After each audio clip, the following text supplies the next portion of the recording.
2 Tawari 7 mulai 14, 1, 2, 3. Dan umatku yang atasnya namaku disebut merendahkan diri, berdoa dan mencari wajahku, lalu berbalik dari jalan-jalannya yang jahat, maka aku akan mendengar dari surga dan mengampuni dosa mereka serta memulihkan negeri mereka. Satu lagi, sekarang mataku terbuka dan telingaku menaruh perhatian kepada doa dari tempat ini. Kalau ini terjadi bagus apa enggak? Amin. Berkatnya besar apa kecil? Besar, saudaraku. Ya, inilah persembahan Natal kita. Haleluya, saudaraku. Kalau ada kado-kado yang lain ya itu bolehlah, tapi ini yang terutama. Umatku yang atasnya namaku disebut, 1, merendahkan diri, rendah hati semuanya. Haleluya, saudaraku. Saya perhatikan kalau nggak ada rendah hati ini nggak bisa, saudaraku, untuk dibentuk oleh Tuhan. Karena dia nanti, waduh, kayak apa, mau ditempa, melenting, loncat, mau ditempa, loncat, melenting.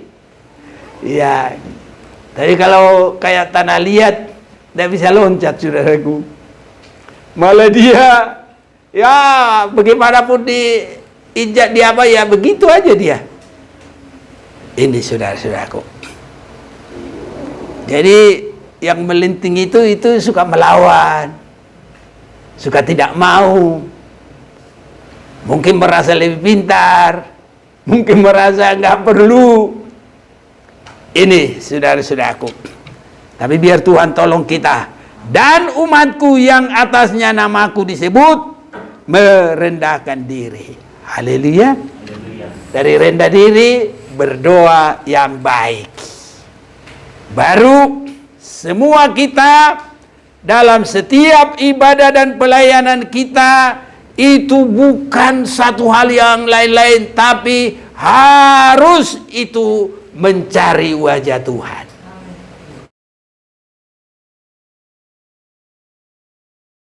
Kita bersyukur kepada Tuhan. Tuhan pimpin kita sudah memasuki hari di mana orang Kristen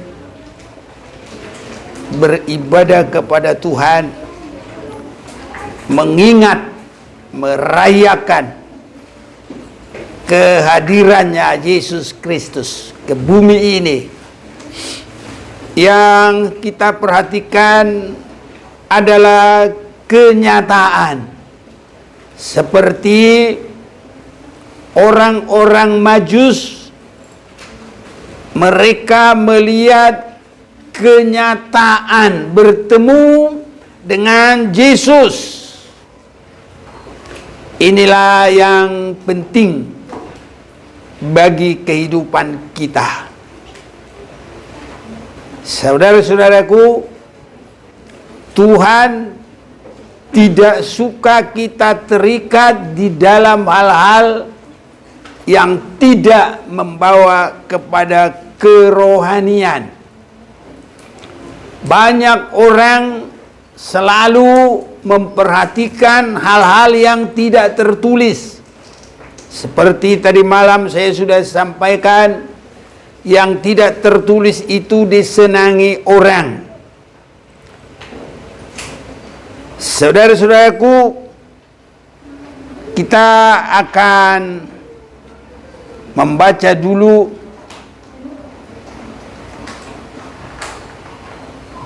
di dalam kitab Kolose. Hanya saya akan bawa ini penghentar bagi kita. Kolose pasal 2 ayat 20, apabila kamu telah mati bersama-sama dengan Kristus dan bebas dari roh-roh dunia, mengapakah kamu menaklukkan dirimu pada rupa-rupa peraturan, seolah-olah kamu masih hidup di dunia? jangan jamah ini, jangan kecap itu, jangan sentuh itu. Semua itu hanya mengenai barang yang binasa oleh pemakaian dan hanya menurut perintah-perintah dan ajaran-ajaran manusia. Peraturan-peraturan ini walaupun nampaknya penuh hikmat, dengan ibadah buatan sendiri seperti merendahkan diri, menyiksa diri, tidak ada gunanya selain untuk memuaskan hidup duniawi.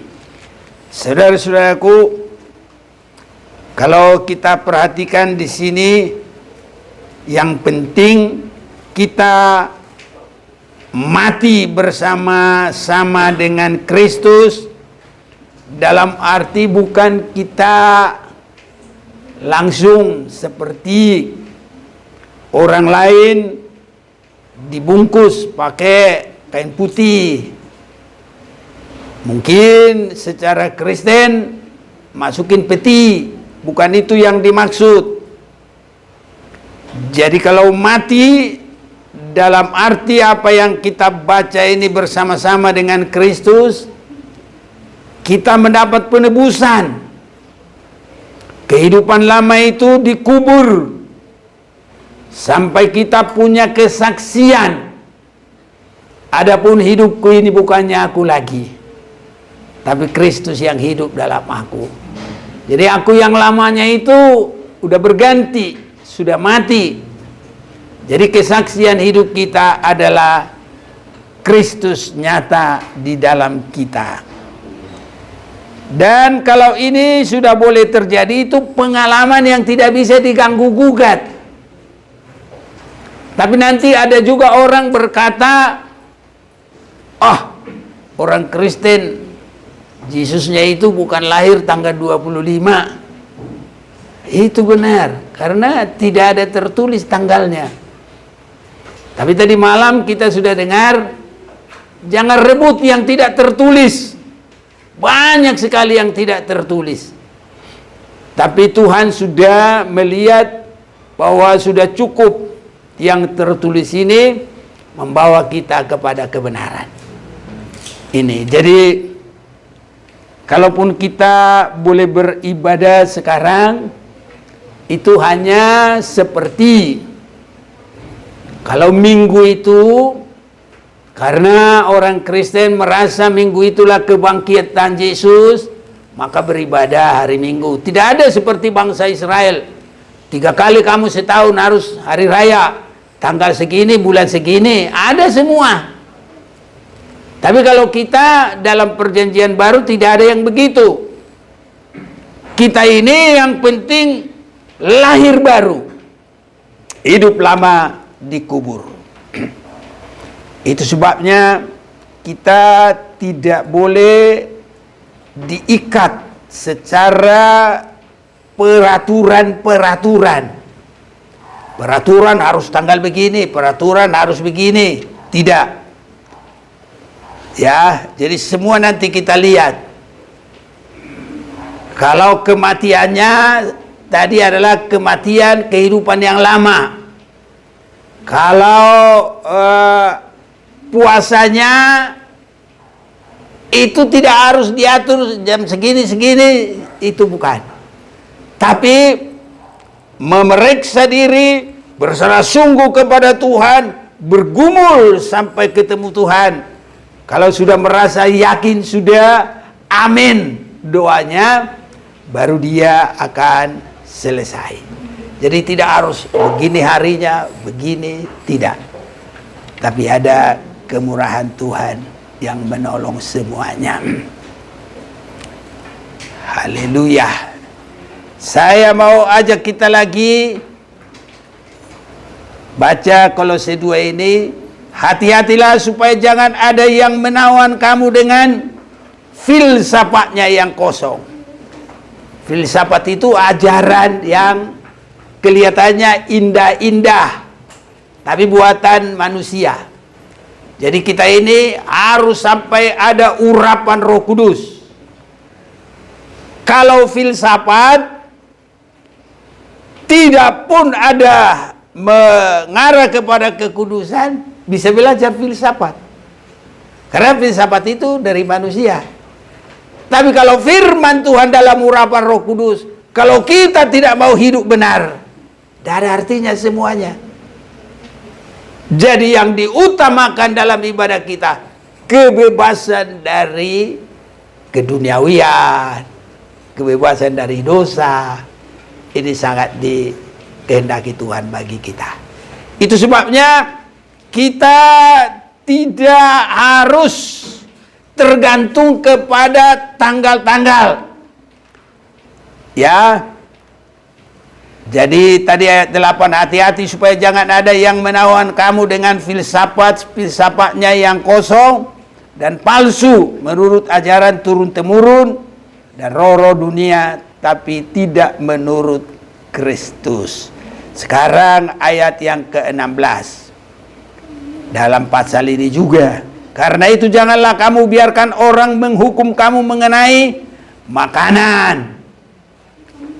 Sekarang ini yang ngetren makanan haram, halal, sampai itu bisa politik, itu bisa menjadi kuasa dagang. Karena kalau satu makanan tidak dikasih label halal, nggak laku. Ini saudaraku. Tapi kerajaan surga bukan soal makan minum. Haleluya. Nah ini. Jadi jangan orang menghukum kamu mengenai makanan dan minum. Itu bukan masalah kekudusan itu. Kekudusan itu nanti kita akan lihat di tema kita, saudaraku. Di yang kita akan masukin lagi. Atau mengenai hari raya, bulan baru, atau hari Sabat. Jadi kita tidak harus pakai, karena dulu itu bukan harus ditetapkan tanggal 25 Natalan, bukan itu. Sudah menjadi kebiasaan bagi kita sekarang karena ada kesempatan. Ya, kita pakai kesempatan. Haleluya. Tapi bukan karena peraturan. Bukan karena lahirnya Yesus harus begitu. Alkitab tidak menunjukkan itu. Mengapa? Karena kita tidak diarahkan untuk tergantung kepada hari-hari, bulan-bulan, makanan-makanan, peraturan-peraturan.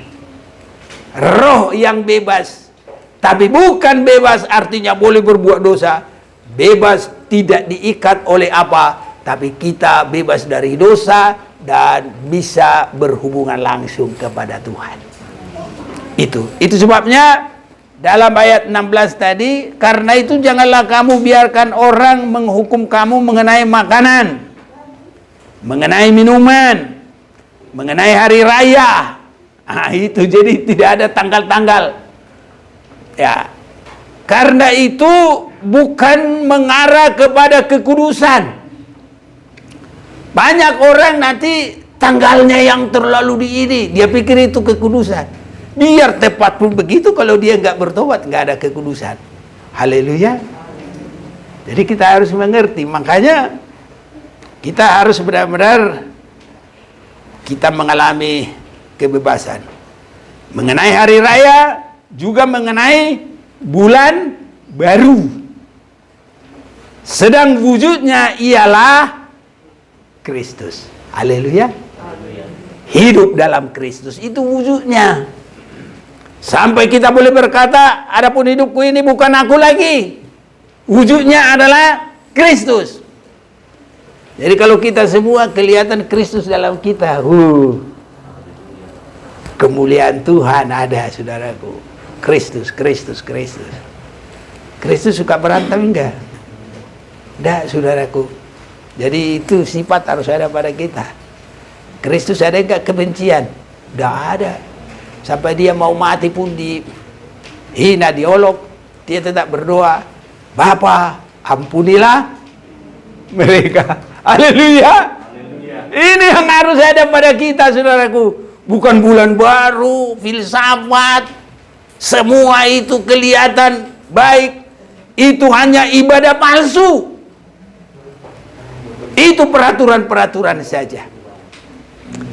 Nah, jadi saya mau arahkan ini, saudara-saudaraku. Ada yang kehilangan?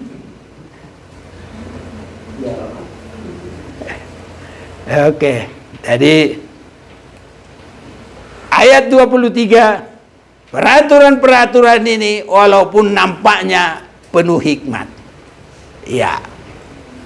Jadi peraturan-peraturan seperti itu kelihatannya nampaknya hikmat. Dan banyak itu dalam agama lain diatur. Tapi itu tidak ubahnya seperti mekanisme yang teratur. Sama dengan mesinnya mobil. Bisa kencang. Kalau itu mesinnya motor, kalau dipakai knalpotnya yang bunyi pendek knalpotnya, jadi kalau bunyi gitu, saudaraku. Jadi motornya kalau dia bisa gitu, saudaraku. Tapi itu adalah tetap benda mati. Haleluya. Jadi kelihatannya bagus, kuat, kencang, tapi tetap benda mati. Jadi kerohanian tidak ada yang begitu. Ya. Jadi kita yang penting wujudnya ada bagus hubungan bersama dengan Kristus. Malah yang sangat baik, dia kepala, kita tubuh. Artinya dia yang mengatur kita. Dan kita terarah hanya kepada dia saja. Nah, saudara-saudaraku, saya masuk lagi dalam ini, banyak tema-tema dulu pagi ini, tema baru. Dalam Matius pasal 2 mengenai orang-orang Majus dari timur. Kalau mereka sudah tahu Kristus datang ke dunia, mereka nggak usah tanya tanggal berapa lahirnya, jam berapa, siapa. Nggak ada begitu. Pokoknya mereka cari, dan kalau sudah ketemu, mereka bersuka cita. Haleluya. Kita juga begitu, saudaraku. Ini kita anggaplah ini hari kelahiran Yesus. Jadi kita yang penting sekarang harus bertemu dengan Tuhan. Ini saudara-saudaraku. Matius pasal 2 ayat 11. Maka masuklah mereka ke dalam rumah itu dan melihat anak itu bersama Maria ibunya. Ini yang harus saudaraku kita pergumulkan. Secara rohani kita boleh bertemu dengan Yesus Kristus yang sudah datang ke dunia ini. Ini. Bagaimana caranya kita membuka hati selebar-lebarnya kepada firman Tuhan. Karena firman itulah yang sudah menjadi manusia. Ini. Dan kita harus mau dibenarkan. Karena dia adalah jalan dan kebenaran. Ini. Nah, sekarang kalau orang Majus itu bagaimana mereka? Maka masuklah mereka ke dalam rumah itu dan melihat anak itu bersama Maria ibunya. Lalu sujud menyembah dia. Nah, ini kita harus sujud menyembah dia ya. Malah kita kalau nyanyi sujud di altarmu, bawa hidupku, anugerahnya udiku dan bebaskanku, ubah hidupku, barui hatiku, sesuatu terjadi saat datang di Nah, kalau kita tahu tanggal lahir Yesus, tapi ini kita tidak ada diubah, tidak ada pengalaman dengan Yesus, apa artinya? Tahu pun itu, hafal pun itu, sampai apa? Jam berapa? Detik keberapa? Berapa lama prosesnya? Pembukaan 1 jam berapa? Ya, apa artinya itu, saudaraku? Tapi kalau kita langsung merasakan, dia ubah hidupku, dia barui hatiku. Ini yang sangat baik, saudaraku. Dan kalau itu sudah terjadi, mereka sujud menyembah dia, maka mereka pun membuka tempat harta bendanya dan mempersembahkan persembahan kepadanya, yaitu emas, kemenyan, dan mur. Nah, jadi ketemu Yesus, menyembah dan memberi persembahan. Kita harus ketemu Yesus. Ya, kita harus mengalami dibarui, dan kita harus memberi persembahan. Amin. Tapi sekarang kita mau lihat, persembahan itu bukan harus minta uang. Jangan nanti pikir, aduh minta uang. Saudara-saudaraku, uang itu punya Tuhan. Saya minta aja dari Tuhan. Kalau dikasih ya dikasih, kalau enggak ya urusan dia, aku diam. Kalau sama orang gak usah harus minta. Kita sama-sama punya Tuhan, kita sama-sama minta dari Tuhan. Haleluya. Ini saudara-saudaraku. Ya, sekarang inilah persembahan kita. Yang kita akan baca dalam kitab Tawarikh.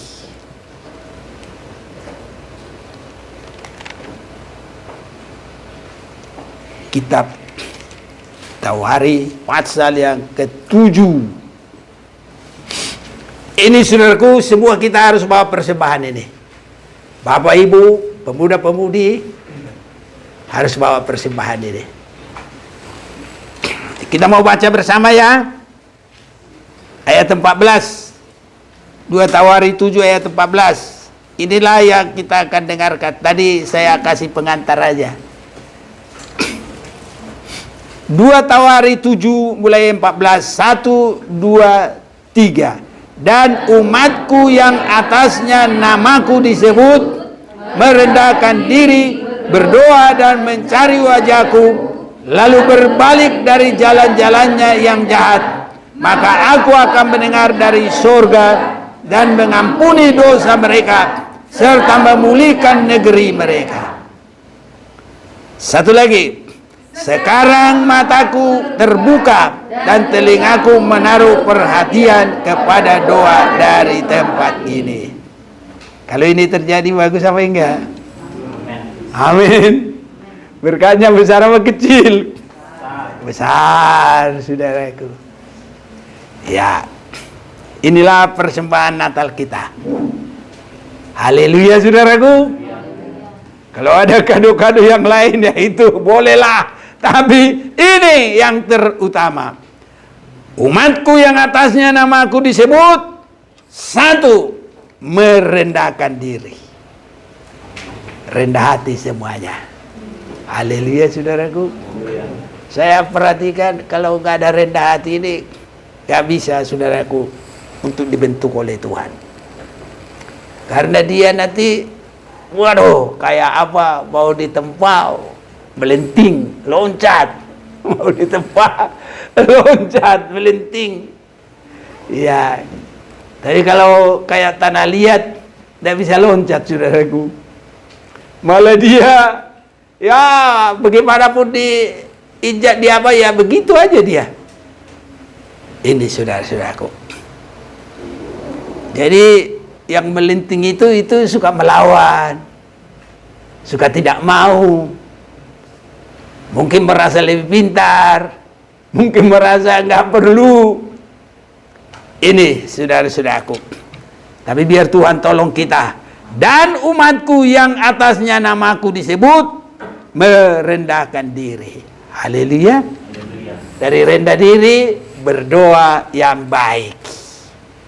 Baru semua kita dalam setiap ibadah dan pelayanan kita itu bukan satu hal yang lain-lain, tapi harus itu mencari wajah Tuhan. Itu saudaraku, bertemu Tuhan, melayani Tuhan. Ini pelayanan kita bukan supaya kita hebat, supaya yang lain-lain. Saudaraku, kita sudah manusia hebat, walaupun orang tidak mengerti. Soalnya kita pikirannya lebih dari binatang. Kita bisa menguasai kerbau 1000. Boleh enggak? Bisa. Ya bisa, saudaraku. Enggak apa-apa. Enggak ada yang mustahil. Ya. Tapi kalau kita enggak boleh dikuasai, saudaraku. Karena Tuhan berikan kepada kita satu kuasa yang luar biasa untuk binatang-binatang itu. Ya, kalau semakin kita benar di hadapan Tuhan, sama seperti Adam, apapun di Taman Eden. Mungkin juga dinosaurus apa semua. Adam gak pernah lari, saudaraku, gak pernah ketakutan. Karena roh kuasa itu Tuhan bikin di muka Adam sehingga semuanya tunduk. Haleluya. Ini saudaraku. Jadi kita ini ciptaan Tuhan yang hebat, saudaraku, melebihi dari binatang. Bahkan bagi kita itu sangat beda. Kalau binatang, Tuhan hanya berkata, jadilah engkau dinosaurus. Kalau umpamanya itu kan, jadi cuma perkataan aja. Tapi kalau Tuhan mencipta manusia, harus tunduk. Ambil dari tanah, lihat, dia bentuk-bentuk. Mungkin tadinya kayak itu masih yang gantungan kain yang kayak manusia hidup di pasar-pasar itu kan. Boneka itu. Habis itu Tuhan tiup jadi manusia. Iya, saudaraku. Jadi Tuhan itu harus bekerja dengan begitu. Wah, itu hebatnya kita manusia. Dan diberikan napasnya sendiri. Ini saudara-saudaraku. Itu sebabnya kita umat Tuhan satu yang sangat dipentingkan, harus ada penyerahan. Umatku yang atasnya namaku disebut merendahkan diri. Haleluya, saudaraku. Kalau kita semua sudah rendah hati, waduh, indah, saudaraku. Hanya di dalam Yesus ada rendah hati. Tapi kalau Lucifer ada apa? Sombong, tinggi hati. Dalam Yesus rendah hati. Mana lebih bagus, sombong sama rendah hati? Haleluya. Karena kalau sombong adalah pengikut Lucifer, tapi rendah hati adalah pengikut Yesus Kristus. Tuhan memberkati kita. Itu Natal kita. Haleluya, saudaraku. Bawa kado kepada Tuhan. Tuhan inginkan, dan umatku yang atasnya namaku disebut merendahkan diri, berdoa dan mencari wajahku, lalu berbalik dari jalan-jalannya yang jahat. Jangan ketinggalan ini. Haleluya, saudaraku. Hari ini semua menjadi baru. Itu Natalan yang benar, saudaraku. Orang biar baju baru, sepatu baru, ya itu baru sepatu, baru bajunya. Tapi yang penting adalah hati yang baru. Haleluya. Iya. Dan lagi kata orang tahun baru, tapi hatinya gak baru. Apa artinya? Lalu berbalik dari jalan-jalan yang jahat, maka aku akan mendengar dari surga dan mengampuni dosa mereka, serta memulihkan negeri mereka. Luar biasa, saudaraku. Kalau kita rendah hati, meninggalkan kehidupan lama, negeri kita juga dipulihkan oleh Tuhan. Biar Tuhan tolong kita, saudara-saudaraku. Ini pergumulan. Masih banyak ini yang belum kita capai ini. Tapi kalau bergumul terus, tiada mustahil, Tuhan pasti tolong kita. 3 orang yang sangat berperan dalam awal kerajaan dari Israel.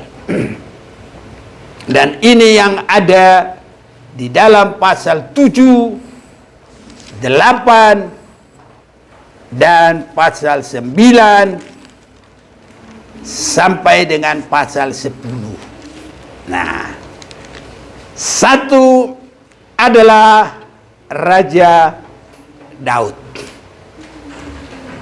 Dan dia menjadi seorang yang begitu dekat dengan perhatian Tuhan. Ini saudaraku, dekat dengan perhatian Tuhan. Kalau kita semua dekat dengan perhatian sesama, enak juga saudaraku. Apalagi suami istri kalau sudah perasaannya nggak dekat, aduh, rasanya nggak ada yang enak. Biar makanannya BABI, masaknya enak, tapi kalau udah nggak sehati, rasanya nggak enak. Betul apa enggak nih? Ya, kalau dia bilang nggak betul itu sudah beda, itu berarti perlu dipikirkan saudaraku. Ya, jadi orang yang dekat dengan Tuhan adalah yang pertama Raja Daud. Walaupun ada banyak kelemahan kekurangannya. Kenapa Raja Daud dekat dengan Tuhan? Kisah Rasul pasal 13 ayat 22. Boleh bantu pembacaan. Kisah Rasul 13 ayat 22. ayat 22. Demikian firman Tuhan. Setelah Saul disingkirkan, Allah mengangkat Daud menjadi raja mereka.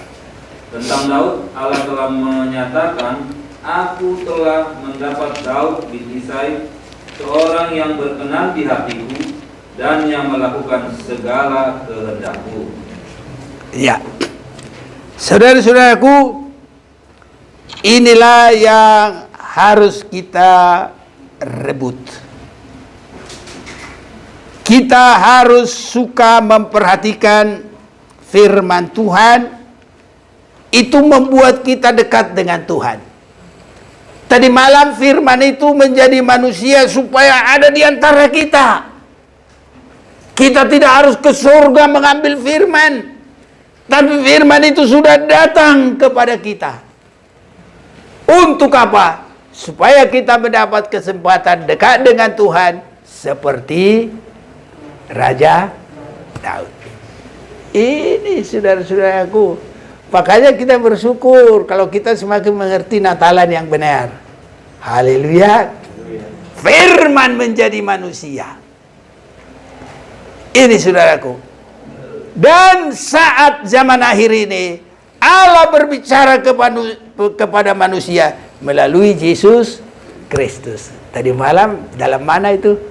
Ibrani 1 ayat 1 dengan 2. Ya, kita nggak usah baca lagi saudara-saudaraku. Ya, ini saudara-saudaraku. Ini di dalam kita rendah hati harus ada terbuka kepada firman Tuhan. Haleluya.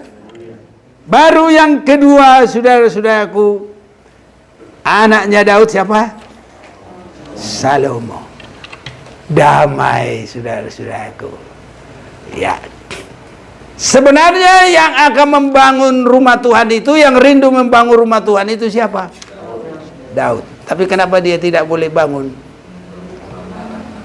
Ya, kita baca dulu ya dalam pasal sebelumnya. Pasal 3.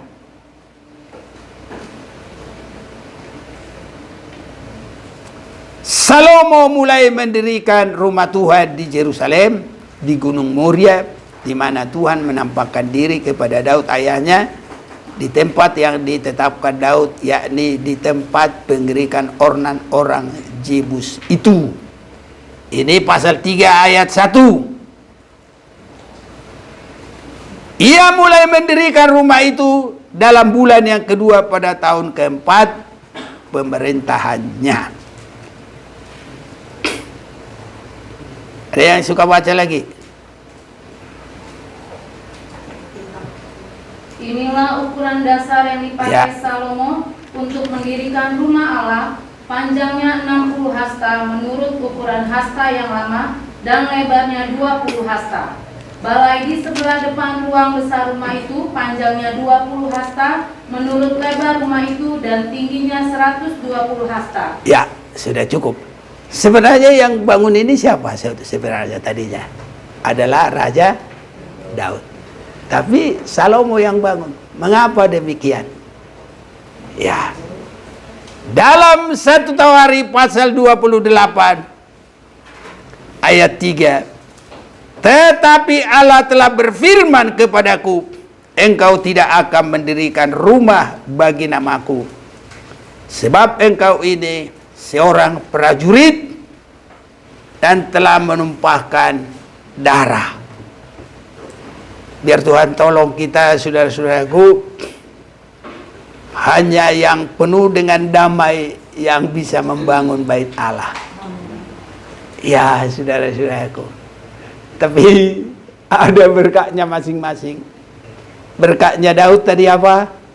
Sangat memperhatikan firman Tuhan. Jadi dia tidak dibuang, masih ada berkatnya, saudaraku. Dan Tuhan masih berkata, aku sudah menemukan seorang yang melakukan firmanku, kehendakku. Saudaraku, kita nggak bisa capai semuanya. Minimal satu harus ada. Penyerahan kita sampai kita dapat. Saudara-saudaraku, tadi di dalam 1 Tawari 28 ayat 3, siapa yang mau baca? Coba lagi. Tetapi Allah telah berfirman kepadaku, engkau tidak akan mendirikan rumah bagi namaku, sebab engkau ini seorang prajurit dan telah menumpahkan darah. Iya. Jadi, saudaraku, biar Tuhan tolong kita.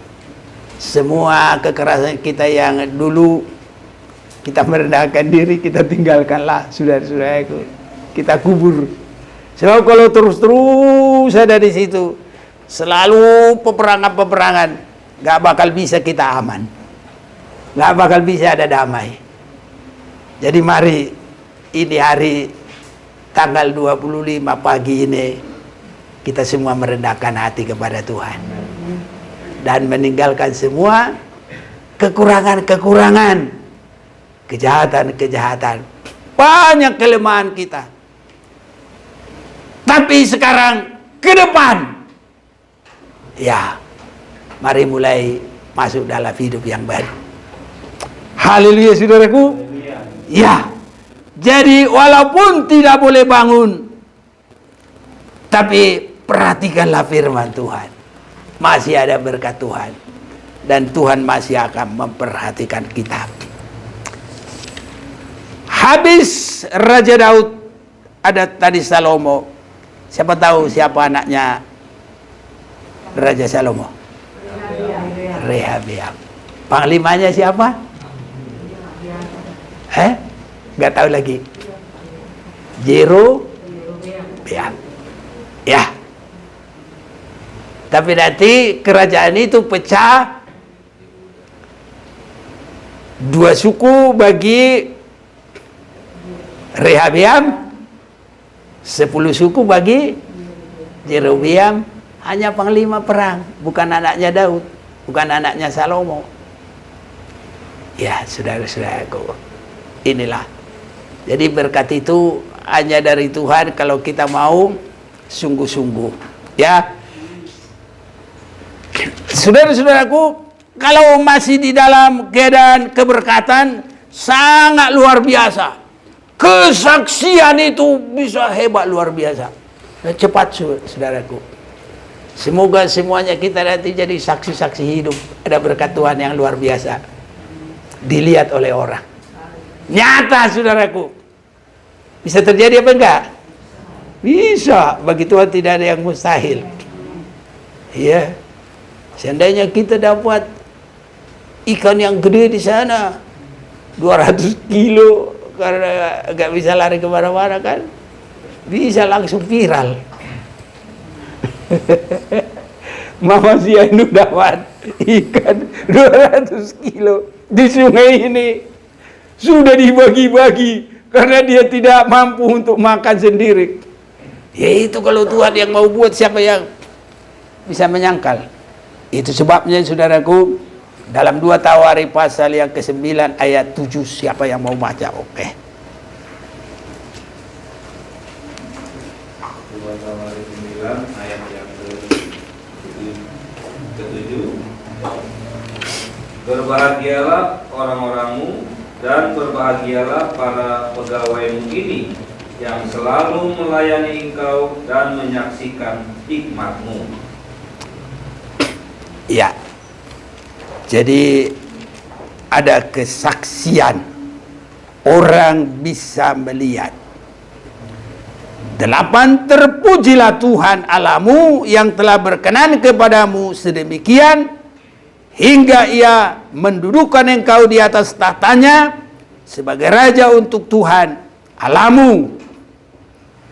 Karena Allahmu mengasihi orang Israel, maka ia menetapkan mereka untuk selama-lamanya dan menjadikan engkau raja atas mereka untuk melakukan keadilan dan kebenaran.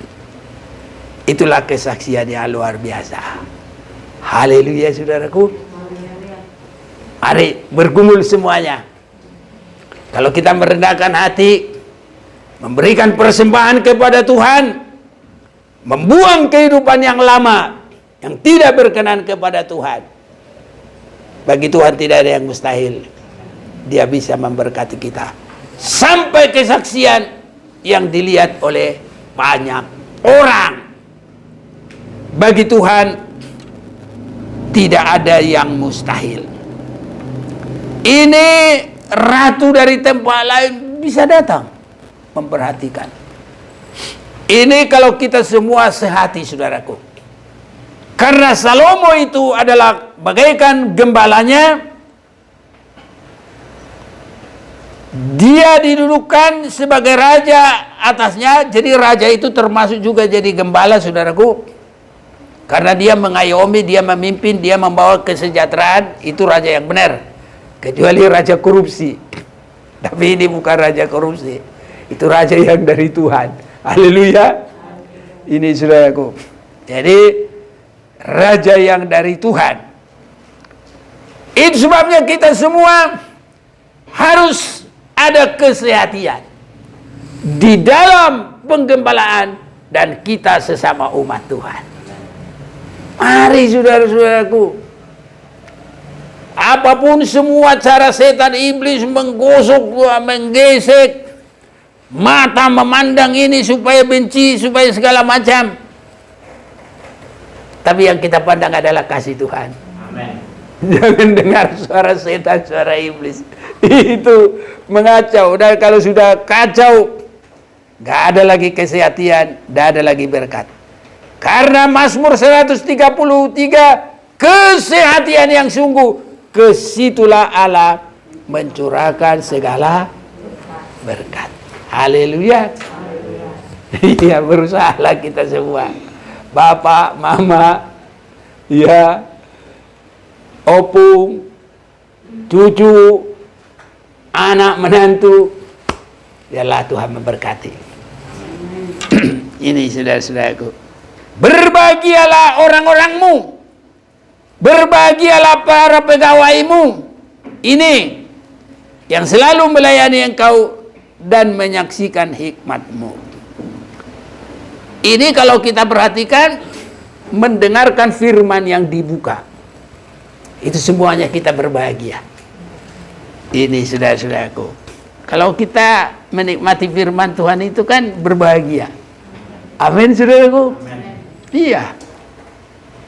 Ini baru terpujilah Tuhan Allah yang telah berkenan kepadamu sedemikian hingga mendudukan engkau di atas tatanya sebagai raja untuk Tuhan Allahmu, karena Allahmu mengasihi orang Israel. Jadi kalau Tuhan mengasihi kita, itu harus sampai terjadi tergembala. Itu yang dikasihi Tuhan. Haleluya saudaraku. Jadi nggak asal-asal begitu pribadi-pribadi. Makanya harus berusaha untuk sehati. Haleluya. Iya saudara-saudaraku. Iya. Jadi nanti akan terjadilah berkat yang luar biasa. Ayat 13, berkatnya luar biasa. Adapun berat emas yang dibawa kepada Salomo dalam 1 tahun ialah seberat 666 talenta. 1 talenta berapa kilo? 34. Wih, hebat ya. 1 kilo aja emas sudah hebat. 600 kali 34, ayo sama bisa. Udah 2 juta berapa? Wah, banyak sekali lah. Sedangkan gaji orang hanya sedinar sehari.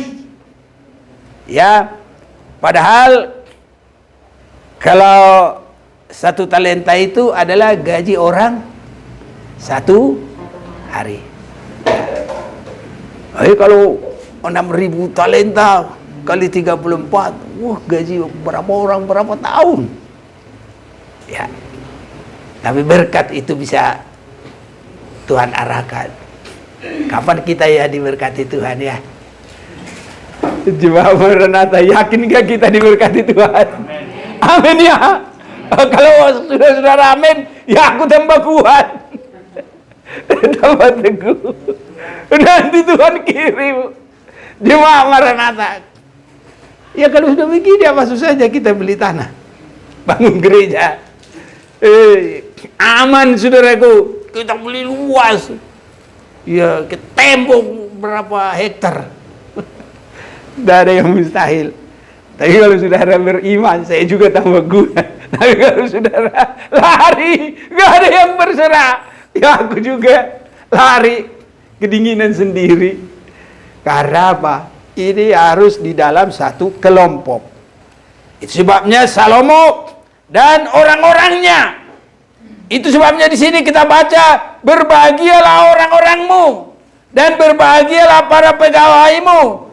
Ini yang melayani engkau dan menyaksikan hikmatmu. Semua ada kesehatan. Beriman. Haleluya. Yang muda-muda ini ngerti nggak beriman? Remaja-remaja ngerti nggak beriman? Wah, iman remaja-remaja menopang semua. Iman muda-mudi menopang. Iman kita semua. Iman pelayan-pelayan. Tapi kalau sudah nggak ada yang sehat, ya aduh. Ya, pusing. 7 keliling. Habis itu pecah. Nggak ada lagi. Iya, tapi kalau kita sehati luar biasa. Tuhan bisa mengirimkan berkat yang luar biasa. Saudara-saudaraku, ada hal yang menjadikan terjadinya perpecahan. Tidak ada lagi kesungguhan kepada firman seperti Daud. Tidak ada lagi kesungguhan damai sejahtera seperti Raja Salomo. Yang ada adalah menjauhi dari Tuhan. Tadi anaknya Daud siapa? Salomo. Anaknya Salomo Rehabeam. Sekarang kita baca Rehabeam 2 Tawari 12. Rehabeam ayat 1 beserta seluruh Israel meninggalkan hukum Tuhan. Aduh, ini nggak suka lagi dengar firman. Ketika kerajaannya menjadi kokoh dan kekuasaannya menjadi teguh. Saudaraku, kalau Tuhan memberkati kita harus lebih sungguh. Haleluya. Amen. Ini udah bersuka cita, sudah ini. Kalau sudah begitu, wow, Tuhan langsung lihat, tidak lama. Tetapi pada tahun kelima zaman Raja Rehabeam, majulah Sisak. Sisak itu raja mana? Mesir. Menyerang Yerusalem karena mereka berubah setia terhadap Tuhan. Jangan sampai hilang setianya. Setia sampai akhir. Setia sampai Tuhan Yesus datang. Ini saudaraku.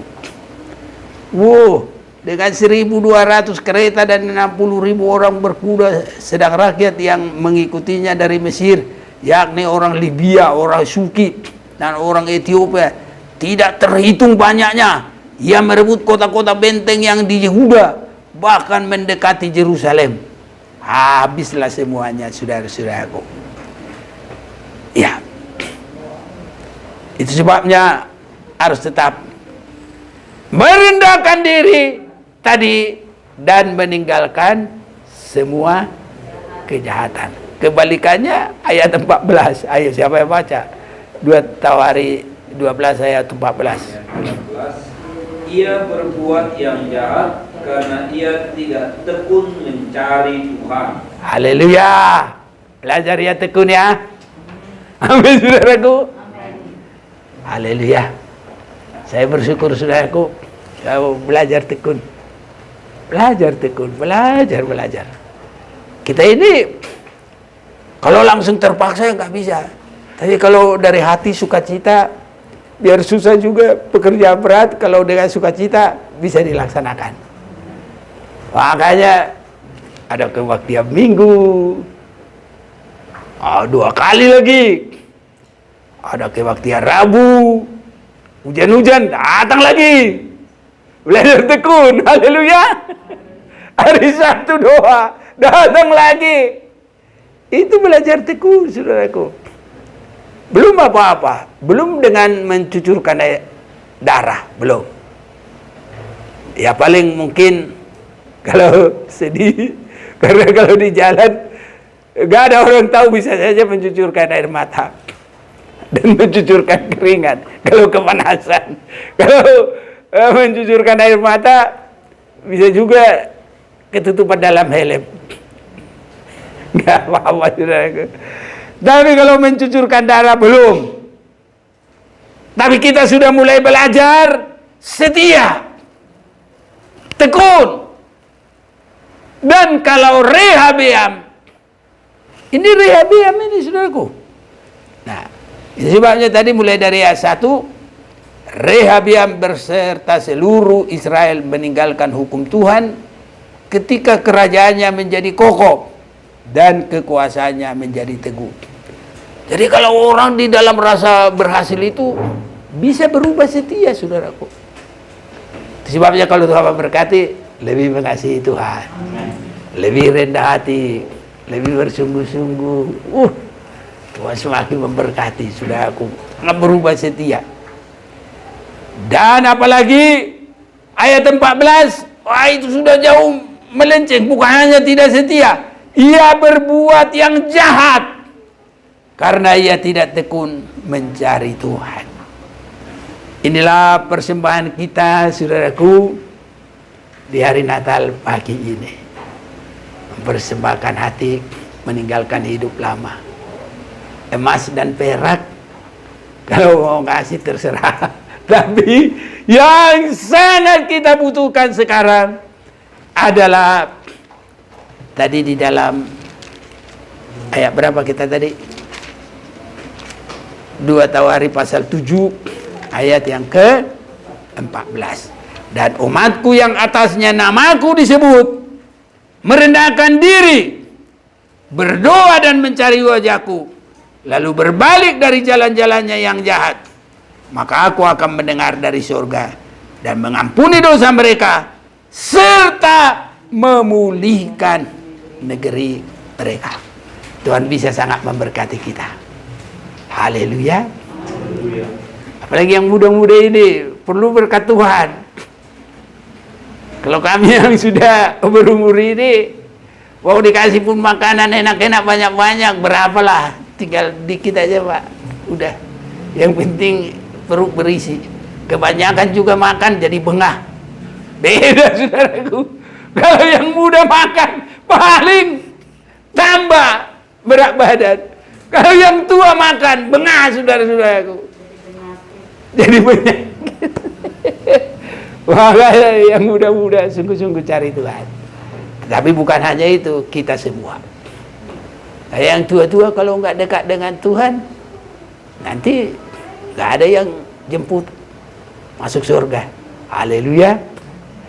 Tapi kalau kita sudah di dalam Tuhan, Tuhan tetap gembala kita. Walaupun berjalan di lembah-lembah bayang-bayang maut, tidak takut. Karena gada dan tongkatnya menyertai kita. Jadi semua bisa diberkati Tuhan.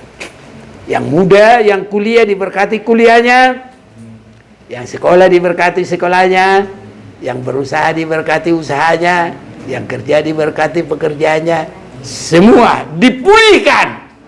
Ada janji Tuhan serta memulihkan semua sampai negerinya.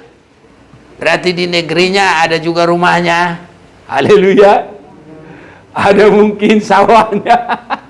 Di negerinya ada ladangnya, apa saja di situ dipulihkan oleh Tuhan. Tuhan memberkati kita semuanya. Dengan yakin kita mau datang kepada Tuhan.